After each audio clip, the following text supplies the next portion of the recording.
Marcos 15, versículo 16. Nós vamos ler até o versículo 20. Marcos 15, 16 ao 20. Diz assim: Os soldados levaram Jesus para dentro do palácio, isto é, ao pretório, e reuniram toda a tropa. Vestiram-no com um manto de púrpura. Depois fizeram uma coroa de espinhos e a colocaram nele. E começaram a saudá-lo. Salve, rei dos judeus! Batiam-lhe na cabeça com uma vara e cuspiam nele. Ajoelhavam-se e lhe prestavam adoração. Depois de terem zombado dele, tiraram-lhe o manto de púrpura e vestiram-lhe suas próprias roupas. Então o levaram para fora a fim de crucificá-lo. Curve sua cabeça, eu quero orar por mim e por você.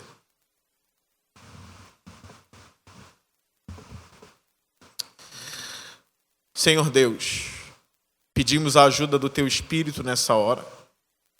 Entendemos que esse é o momento principal do culto e é uma grande responsabilidade, Senhor. Então eu peço a unção do Teu Espírito. Eu peço também que os meus irmãos que estão ouvindo sejam edificados pela Tua voz. Nesse momento, que seja o Senhor falando e que a igreja venha amar esse momento e que a igreja venha pensar: o que será que Deus vai falar hoje?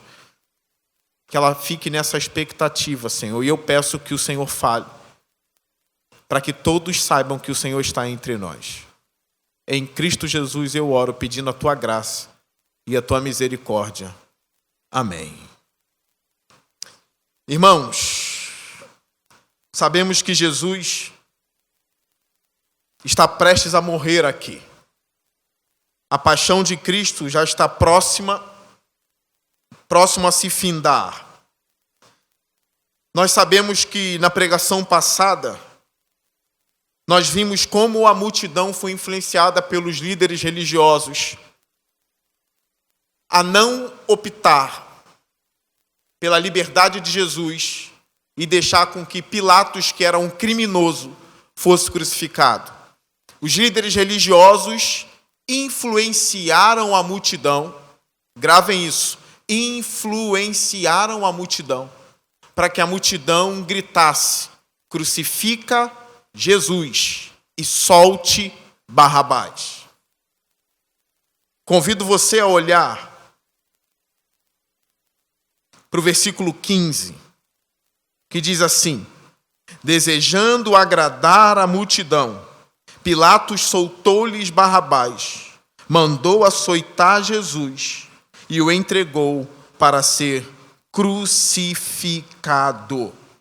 Por quê? Por causa do versículo 13, que diz assim: crucifica-o, gritaram eles. Crucifica-o. Para que a gente tenha uma leitura um pouco mais abrangente.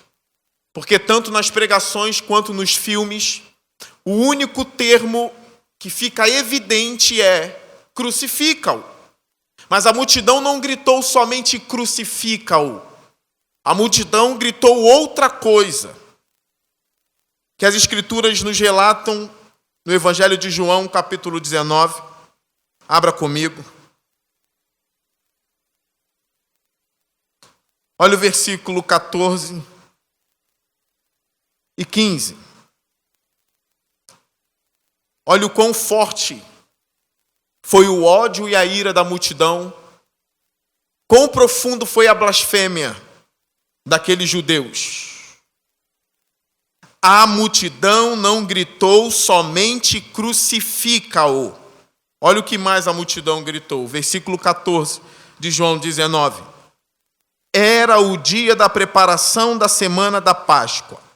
Por volta do meio-dia, Eis o rei de vocês, disse Pilatos aos judeus.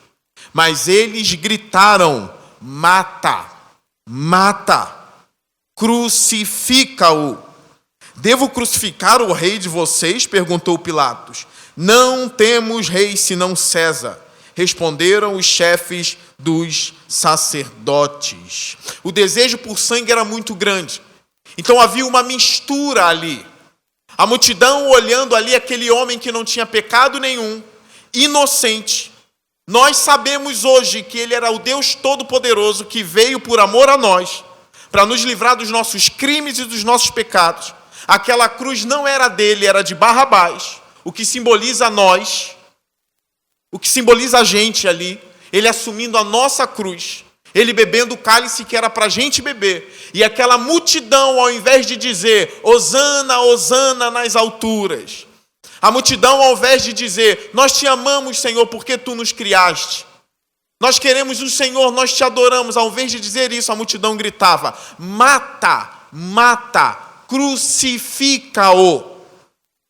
Diante disso tudo, Pilatos lava as suas mãos e ele entrega Jesus para ser crucificado. Então a gente entra aqui no versículo 16, que diz assim: os soldados levaram Jesus para dentro do palácio. Jesus foi levado por Judas aos soldados dos sacerdotes. Depois os soldados dos sacerdotes levaram Jesus ao sumo sacerdote Caifás, ao qual blasfemou contra o Senhor Jesus e deu-lhe um tapa na face. Rasgou as vestes achando que Jesus era o blasfemador ali. Então o sumo sacerdote entrega Jesus a Pilatos. Pilatos entrega Jesus a Herodes. Herodes entrega Jesus a Pilatos novamente. Pilatos, querendo livrar Jesus, entrega Jesus à multidão. Então aí é que entra a malícia dos líderes religiosos. Ele não pode ser solto. Eu deixei bem firme aqui no púlpito, semana passada, que Jesus poderia refutar cada acusação dos fariseus. Ele era a própria sabedoria, ele sabia se livrar. Mas ele, como uma ovelha muda, aturou tudo aquilo e levou toda a vergonha sobre si, mesmo sabendo que com uma só palavra ele poderia convencer a todos ali. Mas ele estava se entregando ao juízo de Deus. Então Pilatos entrega Jesus à multidão, e a multidão diz, crucifica-o, devolve Jesus a Pilatos. Pilatos resolve crucificá-lo e entrega Jesus aos soldados. Agora Jesus está nas mãos dos soldados de Roma. Como inicia o versículo 16, que os soldados levaram Jesus para dentro do palácio. Quando a gente fala soldado aqui de Roma, não pense que a gente está falando de italianos. Naquela época, na Palestina, os soldados que eram recrutados eram da própria Palestina. Por mais que não tivessem nenhuma influência judaica e por mais que eles não fossem judeus, esses soldados eram da localidade. Não pense que são italianos aqui somente zombando de Jesus. Não, são pessoas daquela localidade também que eram recrutadas ali. Então esses soldados levaram Jesus para dentro do palácio, isto é, ao pretório, que era a casa do comandante, e onde Pilatos também estava. E reuniram toda a tropa. Irmãos, toda a tropa aqui, calcula-se mais ou menos 600 soldados de Roma, para deter um homem que está sozinho, abandonado, que não tem uma espada, não tem uma lança, simplesmente está se entregando. 600 soldados. E aí começam os abusos contra Jesus. Imagine, ele já surrado, humilhado pelo sumo sacerdote, porque Caifás bateu em Jesus, ali já com provavelmente um semblante abatido, nas mãos dos soldados de Roma, dentro do pretório, ele e os soldados ávidos, querendo humilhar e zombar dele. Nós sabemos que quando Roma conquistava as cidades, haviam estupros, abusos, violências, e agora está o Cordeiro de Deus mudo nas mãos desses soldados. E ali começa uma série de abusos. Se a gente for analisar todos os evangelhos, o evangelho de Mateus, o evangelho de Marcos, o evangelho de Lucas, o evangelho de João, não é frisado muitos os açoites, como o filme do Mel Gibson, A Paixão de Cristo. Quem viu o filme sabe que dava para ver os ossos de Jesus com as chicotadas. E realmente era dessa maneira. Parecia que tinha pontas de ossos nos chicotes que cravavam na costela dele, quando puxavam, saíam a pele. O filme frisou muito os açoites, corretamente. Só que os evangelhos não frisam muito a forma, qual foi o tipo do chicote, se apareceu ou não a costela dele. Não frisa isso, mas o espancamento foi cruel de verdade. O que os evangelhos frisam são as zombarias e os escárnios contra o Filho de Deus. É por isso que o tema da mensagem de hoje é a paixão de Cristo, o grande escárnio.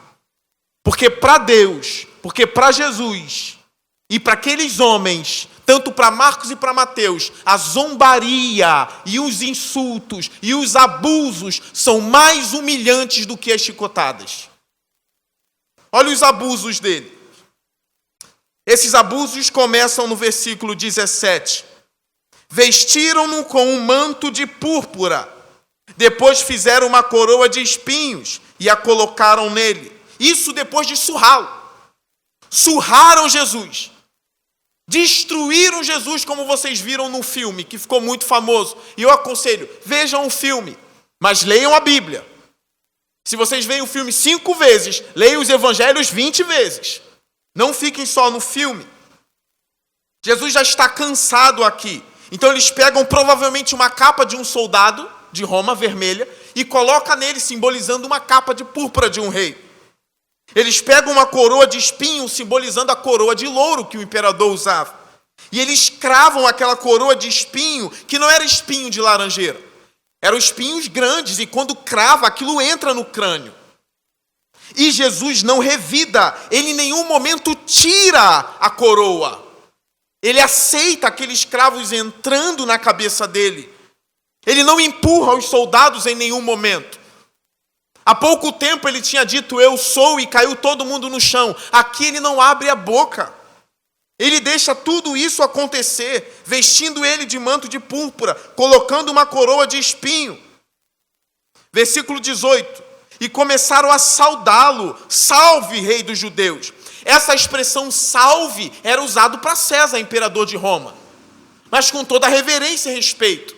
Eles usam uma saudação de reverência e respeito para zombar de Jesus. Imagine, ele surrado com uma capa vermelha, com uma coroa de espinho, o sangue descendo na sua testa, no seu rosto, e eles começam a zombar daquele homem surrado, dizendo, salve, rei dos judeus. E ele de fato era rei dos judeus. E não somente rei dos judeus, ele era o rei da glória dos salmos. Lembra do salmo que diz, quem é este rei da glória?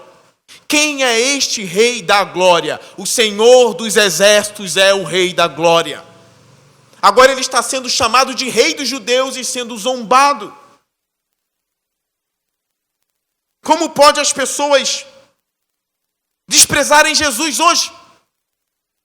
Como pode alguns jovens, depois de ouvir alguns poucos discursos infames, tolos, abandonarem Jesus para seguir esse século, essa era, seguindo heróis que não morreram por eles, que não purificaram eles dos pecados?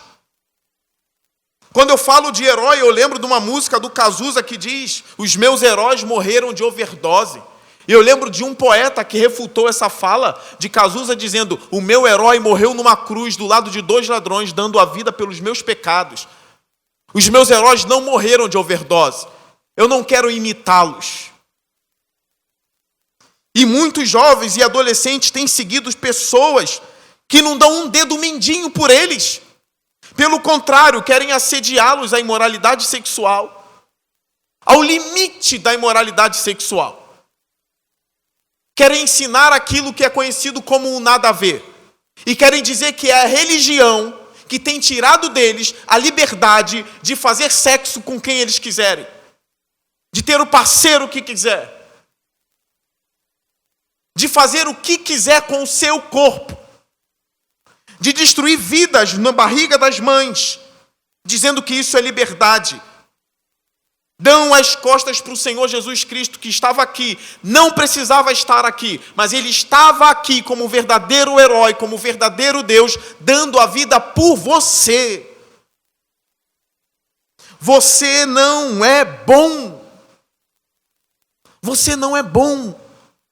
Você é mau. E foi por você que Jesus morreu. Porque uma pessoa má não herda o reino dos céus. Uma pessoa má não entra na vida eterna. É por isso que esse amor transbordou no coração de Jesus ao ponto de dizer: eu entro nessa história para livrá-los, os maus, do mal. Eu entro na história para purificar o coração deles. Mas para isso é necessário você se arrepender dos seus pecados. Confessar que você é de fato mau. Você não é uma pessoa boazinha como acha que é. Você precisa de um Salvador. Essa é a diferença do cristianismo para as outras religiões. As outras religiões vão dizer: faça o bem e será salvo. Olha, você faz o bem 10 vezes e faz o mal 1000 vezes. Como você pode alcançar a salvação dessa forma? A diferença do cristianismo para todas as religiões é que no cristianismo é a única religião que existe um Salvador. Você precisa de um Salvador. E nesse momento o seu Salvador está aqui, sendo humilhado por soldados de Roma, zombando. Ele poderia desistir ali dizendo: basta, não vale a pena morrer por eles, eles são blasfemos, murmuradores, eles são desobedientes aos pais, eles são soberbos. Eles entram na igreja, se batizam, crescem na igreja e depois vão cuspir na minha face, cuspir na face das mães, dos pais, que orientaram eles nos caminhos do Senhor desde pequeno. Agora eles crescem e vão servir Satanás, achando que Satanás é bom e Deus é mau. Esquece, não vou passar por isso. Mas não, ele permanece firme aqui, pois ele sabe que vai valer a pena. Ele sabe que o sacrifício dele vai ser eficaz, que ele não vai se frustrar. Ele sabe que as ovelhas dele ouvirão a sua voz quando ele chamar. É por isso que várias vezes nos evangelhos ele diz assim: quem tem ouvidos para ouvir, ouça. Quem não tem ouvidos para ouvir, abaixa a cabeça, olha para o chão, pense na vida, nas preocupações, vai, despreze o evangelho. Despreze a mensagem do Senhor, pensa em outra coisa. Balance a perna dizendo: olha que droga, minha mãe me obrigou a estar aqui e eu não queria. Balance a perna de agonia esperando o culto acabar. Mas no dia do grande juízo você vai se arrepender de não ter prestado atenção em cada palavra que Deus falou a cada semana. Semana passada eu peguei alguns jovens que não eram cristãos. Estava pregando para eles, mostrando para eles quem é Cristo, o sacrifício de Cristo para eles. E eu fiz a seguinte pergunta para eles: olha, se os seus amigos chegassem a vocês na rua dizendo: olha, corra aqui, vamos subir aquele monte que tem bem ali. Vocês conseguem ver uma montanha ali, uma pequena montanha, um pequeno monte. Ali tem uma caverna. E Deus está falando naquela caverna numa sarça ardente. E eles ficaram me olhando e eu disse: se todos os seus amigos dissessem: Deus está naquela caverna falando todos os dias. Eu perguntei a eles, eles não eram crentes, mas serão, se Deus quiser. Se Deus quiser, estarei batizando eles daqui a alguns anos. E eu disse, eu faço uma pergunta: vocês iriam na caverna para ouvir Deus falar? Eles abaixaram a cabeça e disseram: mas é claro, quem não quer ouvir Deus falar? E eu disse: pois Deus está falando toda semana, domingo após domingo, e as pessoas não estão atentando para isso. Menosprezam porque é algo corriqueiro. Imagine se eu fosse permitido, pela lei, e você também, a entrar nesse lugar, e eu me colocar nesse púlpito e pregar apenas uma vez a vocês, a cada 10 anos, vocês dariam muito mais crédito à pregação da palavra. Mas como eu estou aqui toda semana pregando, alguns desprezam isso. Os adultos estão correndo menos perigos do que os jovens e adolescentes. Isso significa que os adolescentes precisam, mais ainda do que os adultos, estarem na casa de Deus ouvindo a palavra. Olhe para mim. Fixe aqui na palavra. Ninguém vai ensinar isso para você lá fora. Ninguém vai mostrar como Jesus está te amando nessa cena, enquanto ele está sendo humilhado. Eu não quero ser dramático aqui, mas eu tenho certeza que ele estava pensando em nós. Que ele estava pensando que a obra de Deus vai se cumprir e ele não vai retroceder. E que através do sacrifício dele, milhares e milhares, miríades e miríades serão salvos. Ele não pode retroceder. Para que vocês entendam um pouco mais dessa zombaria, eu quero abrir um pouco mais a cena. João 19. Vai anotando na sua Bíblia. Deixe a fita da sua Bíblia em Marcos 15. João 19. Versículo 1. Diz assim: Então Pilatos mandou açoitar Jesus. Ou seja, os açoites vieram primeiro. Olha a ordem. Versículo 2. Os soldados teceram uma coroa de espinho. Vocês estão vendo a ordem? Primeiro ele foi surrado, a coroa de espinho veio depois. E puseram na cabeça dele, vestiram-no com uma capa de púrpura. E chegando-se a ele diziam: Salve, rei dos judeus! E batiam-lhe no rosto. Marcos não fala disso. Mas João abre mais a questão. Olha, batiam no rosto. Zombando dele, dando tapa na face dele. Vocês lembram da imagem de Isaías 6? Que os serafins tapavam o rosto para não olhar para ele e dizia: Santo, Santo, Santo. Os serafins tapavam o rosto. Agora os soldados de Roma estão batendo na face do Senhor do trono, espancando ele. Irmãos, eu posso testemunhar a vocês. Eu já fui adolescente, pré-adolescente. Eu já estudei, já brinquei na rua e muito. E eu sei o quanto um tapa na cara esquenta a gente.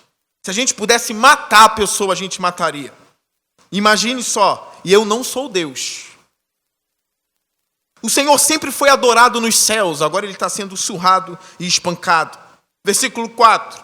Mais uma vez, Pilatos saiu e disse aos judeus: Vejam, eu estou trazendo a vocês para que saibam que não acho nele motivo algum de acusação. Quando Jesus veio para fora, usando a coroa de espinhos e a capa de púrpura, disse-lhes Pilatos: Eis o homem. Pilatos tentou mais uma vez. Ele tentou mostrar Jesus desfigurado. Talvez assim a multidão vai se saciar, vendo ele totalmente desfigurado, com uma coroa de espinho, espancado, sangrando, cansado, talvez abatido, olhando para o chão. Talvez a multidão vá recuar agora. Talvez eu não preciso crucificá-lo. E ele diz: Eis o homem, que virou o título de livro de filósofo. Eis o homem.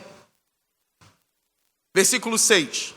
Ao vê-lo, os chefes dos sacerdotes e os guardas gritaram: Crucifica-o, crucifica-o. Mas Pilatos respondeu: Levem-no vocês e crucifiquem-no. Quanto a mim, não encontro base para acusá-lo. Os judeus insistiram: Temos uma lei e, de acordo com essa lei, ele deve morrer, porque se declarou filho de Deus.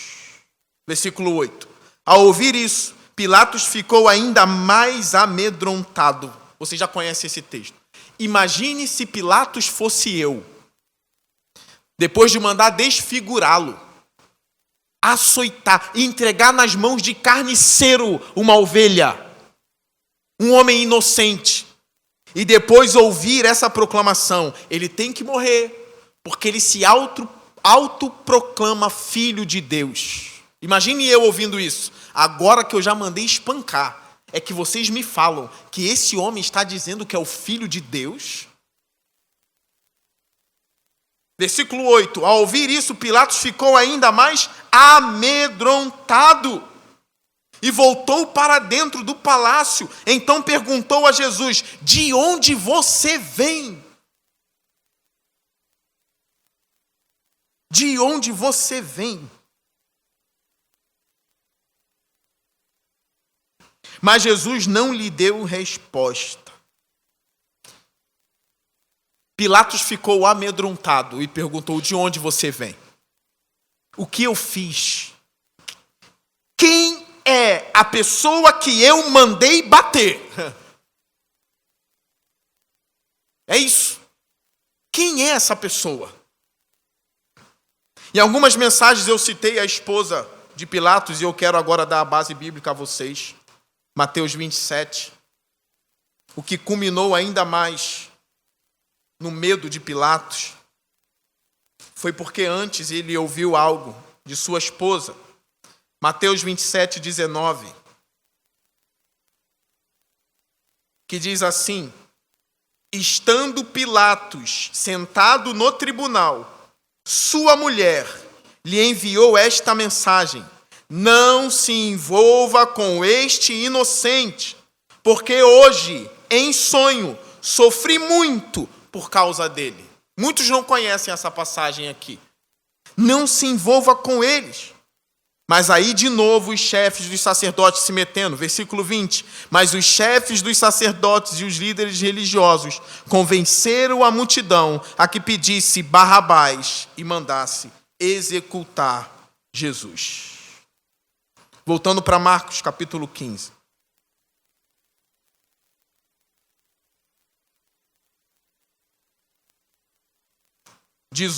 Versículo 18.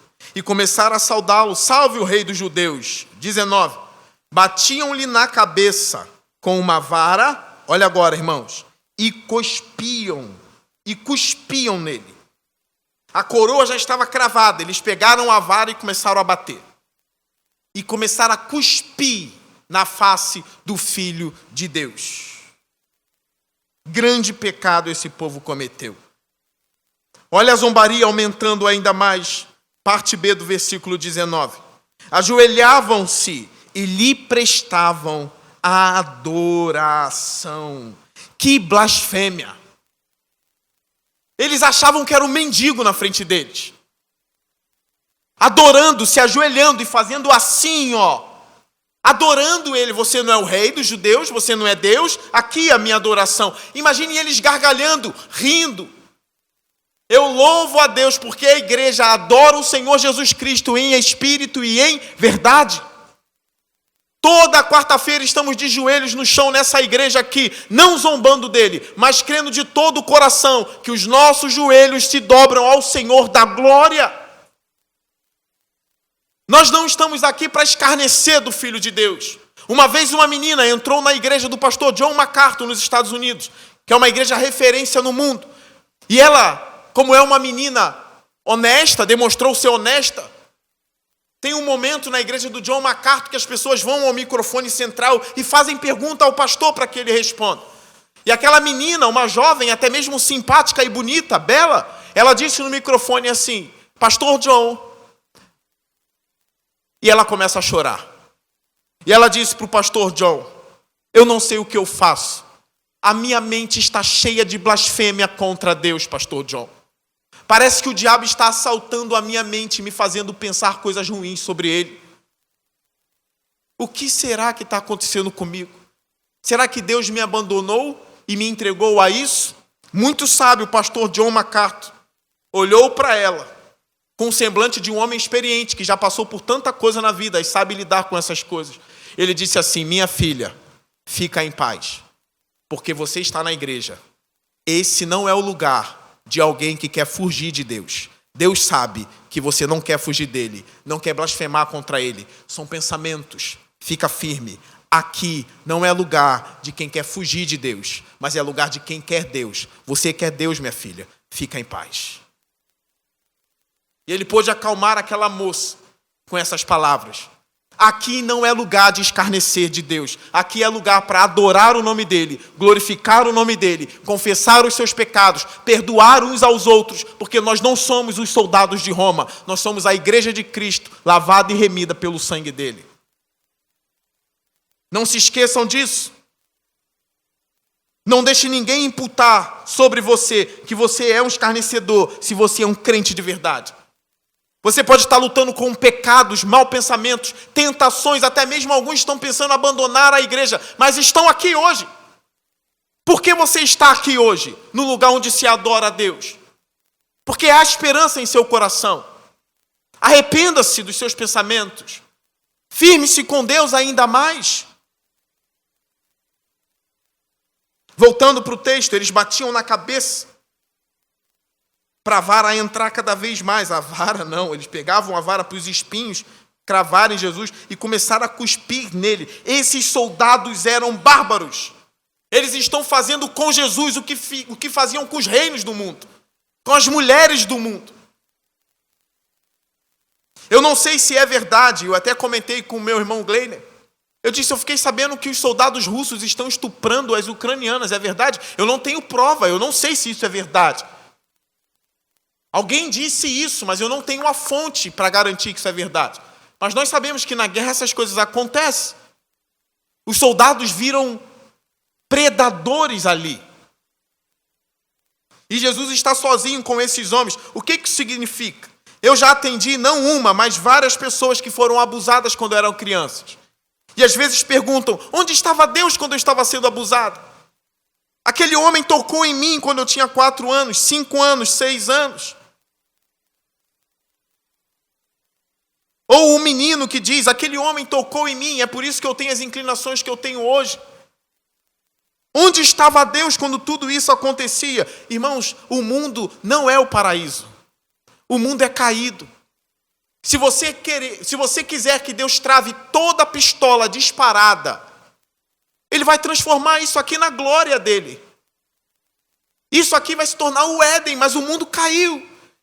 Imagine se Ele parar todos os homicídios, todos os abusos. Olha, não há mais pecado no mundo, não há mais remissão, não há mais gente má. Isso só vai acontecer na glória, na glorificação.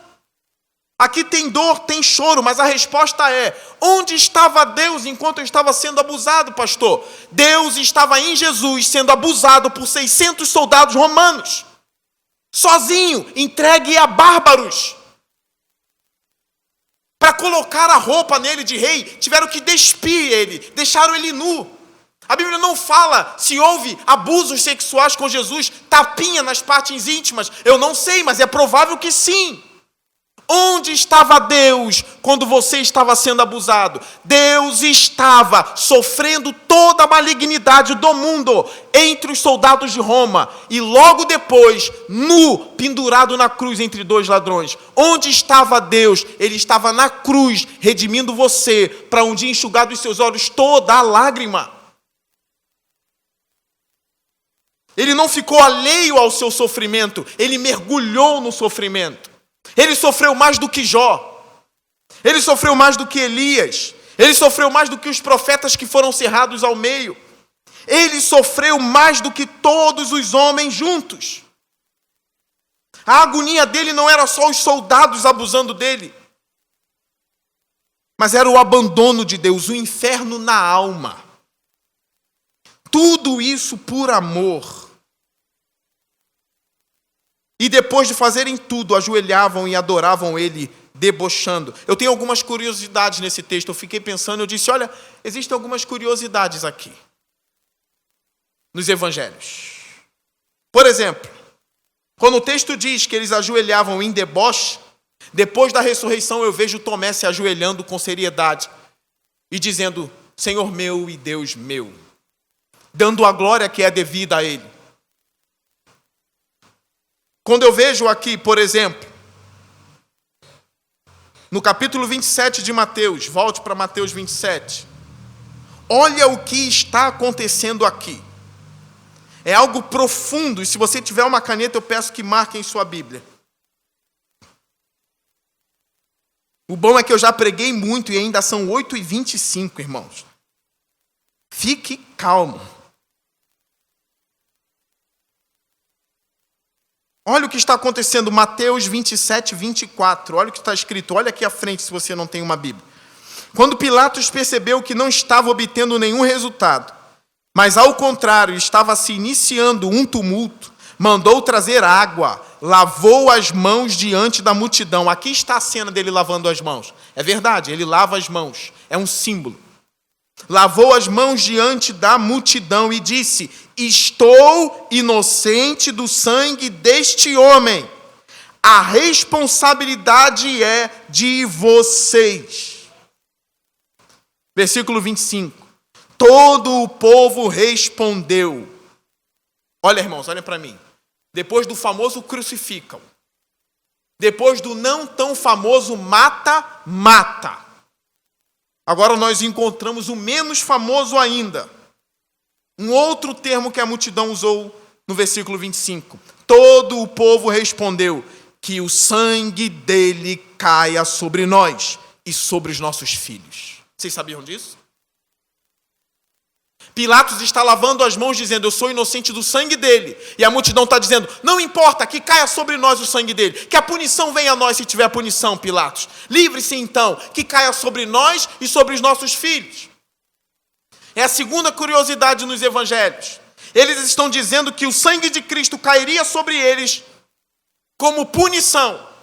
E a curiosidade é: o sangue de Cristo caiu sobre nós, não como punição, mas como purificação dos nossos pecados. Eles não sabiam o que dizer. É como olhando Jesus pendurado na cruz, querendo ver sangue, e o sangue caindo e espirrando na multidão. É isso mesmo, destrua-o, que vaze o sangue dele. Mas eles não sabiam que sangue era esse. 1 João 1,7, venha comigo. Perto de Apocalipse. 1 João 1,7. Que o sangue dele caia sobre nós hoje, irmãos. Mas não da forma como os judeus pediram, mas da forma como o apóstolo João disse. 1 João 1,7.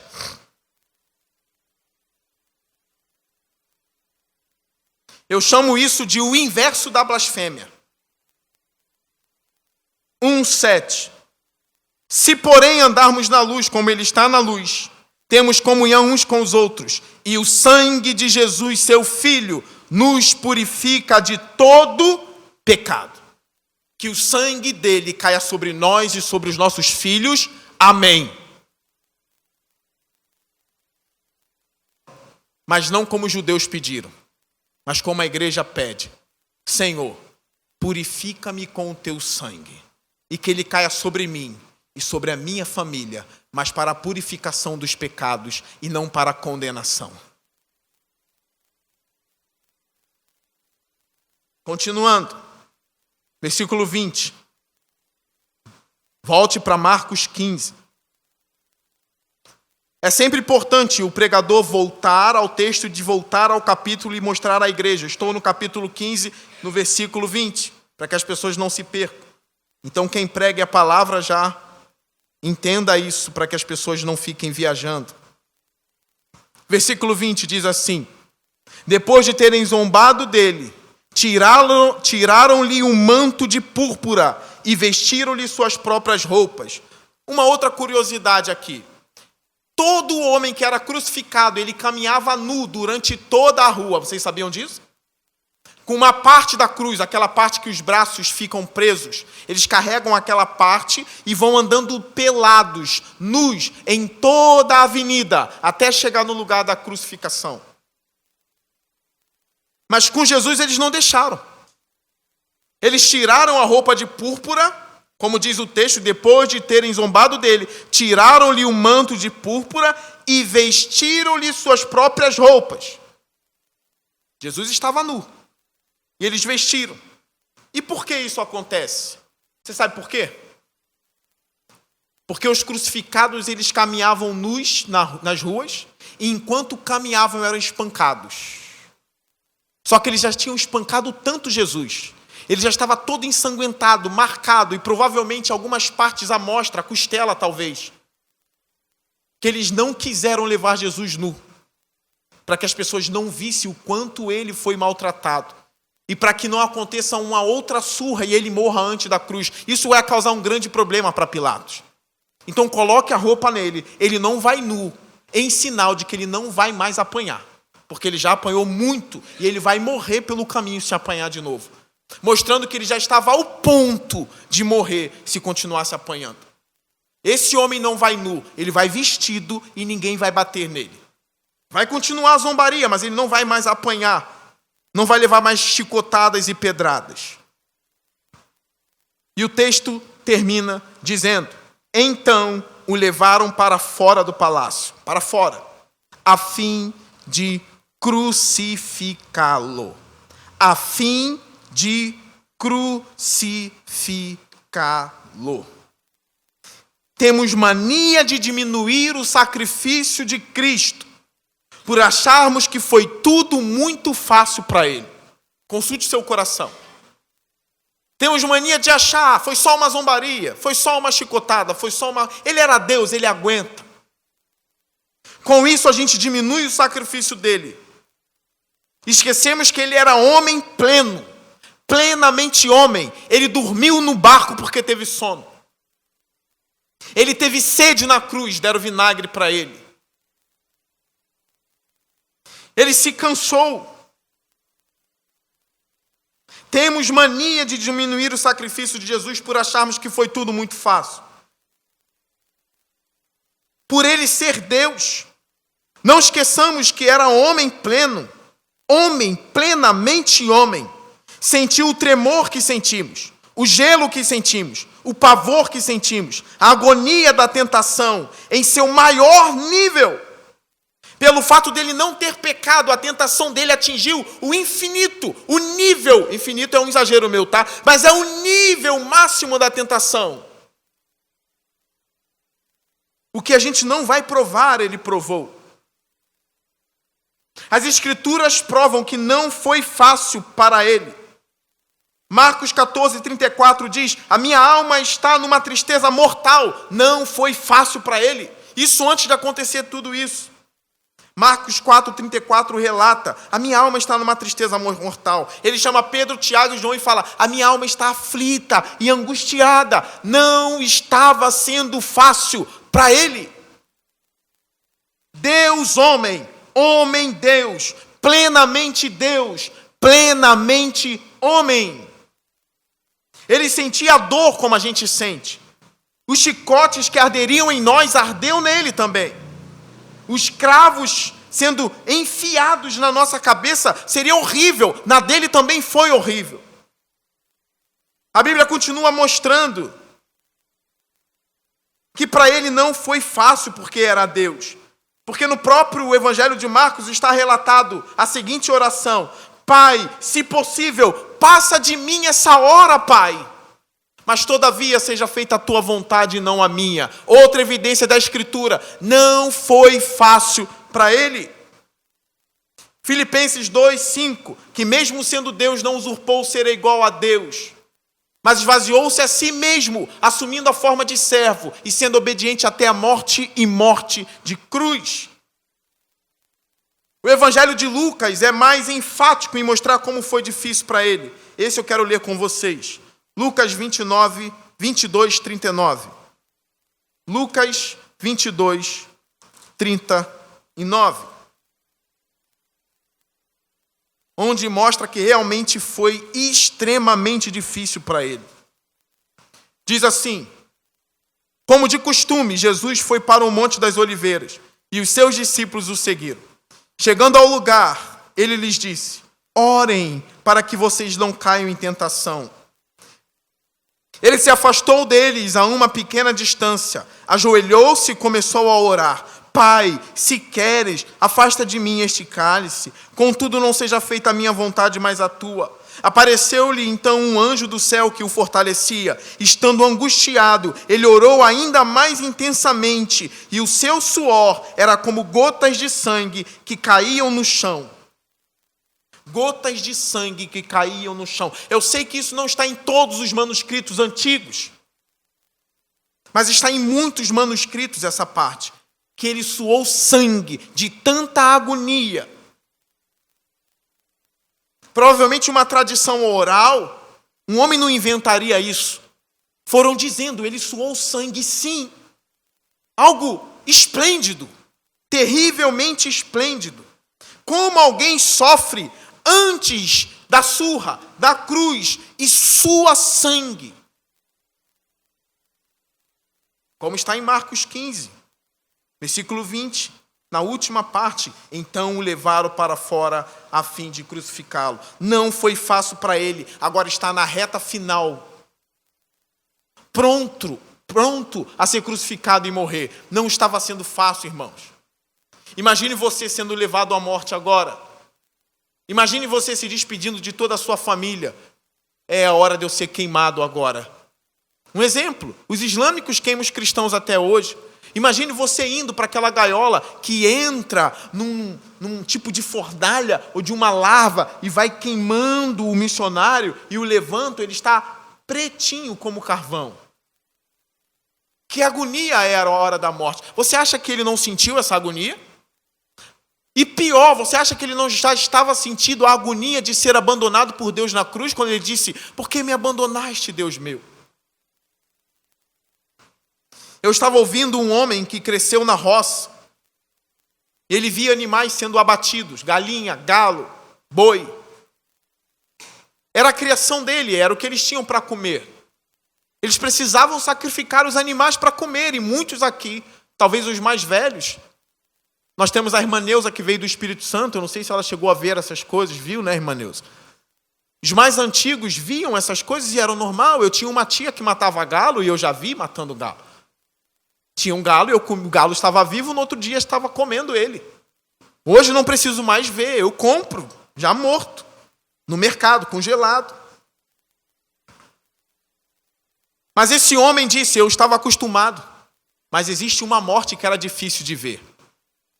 E ele disse: é a do carneiro.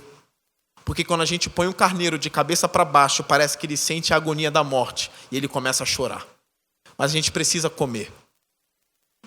Então eles vão e o carneiro, indo ao matadouro, começa a chorar. E agora é Jesus sendo levado à crucificação, levado ao matadouro, já sabendo que em breve os olhos deles vão se fechar. Que a morte está logo ali. Imagine que agonia. O texto diz: então o levaram para fora, a fim de crucificá-lo. A grande hora chegou. Irmãos, ele era Deus verdadeiro. Mas como diz Filipenses 2, que eu acabei de citar para vocês, ele se esvaziou, irmãos. Ele esvaziou-se da sua glória. Ele estava ali como um servo obediente e sofredor, irmãos. Ele tremeu, irmãos. Ele sentiu a agonia da ira de Deus queimando em sua alma. Ele sentiu a zombaria dos homens. Imagine, compare o Deus de João 1 com esse Deus. Quando João fala de Jesus no capítulo 1, ele diz: no princípio era o Verbo estava com Deus e o Verbo era Deus. Ele estava com Deus no princípio. Todas as coisas foram criadas por meio dele e sem ele, nada do que existe teria sido feito. Nele estava a vida e esta era a luz dos homens. Agora veja Jesus aqui, como ele está, irmãos. Você quer negá-lo ou quer recebê-lo em seu coração? Você pode ajudar 1000 mendigos, mas se você rejeita Cristo, você é o mais vil dos homens. Por não aceitar o sacrifício dele. Isso ficou na minha mente. A pior morte é a morte do carneiro, porque parece que ele chora, ele sente. E eu quero terminar a pregação de hoje, que é a 4ª mensagem sobre a paixão de Cristo. Em Isaías 53, é o último texto da noite. E para a tristeza de vocês, eu encerro o sermão aqui. Mas para a alegria de vocês, se Deus quiser, domingo eu estarei aqui de novo, à noite. É isso mesmo, para a alegria de vocês. Para a alegria dos adolescentes, dos jovens que vão amar ouvir a palavra de Deus a partir de hoje.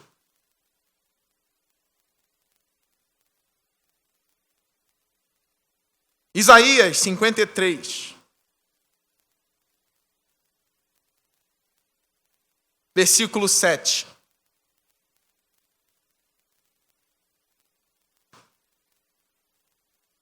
Diz assim: ele foi oprimido e afligido, e contudo não abriu a sua boca. Como um cordeiro foi levado para o matadouro. E como uma ovelha que diante de seus tosqueadores fica calada, ele não abriu a sua boca. Com julgamento opressivo, ele foi levado. E o texto de Marcos de hoje termina: então o levaram para fora, a fim de crucificá-lo. Foi por mim e foi por você. Hoje eu tenho vida eterna porque ele morreu e ressuscitou. Eu só estou aguardando ele rasgar os céus para restaurar a minha alma, livrar a minha alma de todas as angústias, me restaurar por inteiro. Eu estava conversando com o irmão quarta-feira e refletindo sobre a volta de Cristo. E eu dizendo, imagine, agora você ouvir a trombeta de Deus tocando, tão alta que todo mundo vai ouvir. E todos olharão e verão o céu aberto, rasgando, e ele vindo com os seus anjos. E alguns dirão, era verdade. E a igreja vai dizer, nós já sabíamos, já sabia? A igreja vai dizer, a gente já sabia e a gente já esperava. Ele virá com grande poder e grande glória. Vocês nunca mais verão ele rasgado por açoites, com uma coroa de espinho, com cara de carneiro chorando. Vocês verão ele como o leão da tribo de Judá, vindo para julgar o mundo. E eu pergunto, de que lado você está? Na grande rebelião? Ou você é daqueles que voltaram da rebelião, voltando-se a Deus pelo sacrifício de Jesus? A maneira pela qual você se achega a Deus é crendo em Cristo, assumindo a justiça dele. E por ele você não é mais culpado. Nenhuma condenação há para aqueles que estão em Cristo Jesus. Recebe-o agora em seu coração. Sirva-o de verdade até a morte. E aqui eu termino o sermão de hoje. Fique de pé. Vamos orar.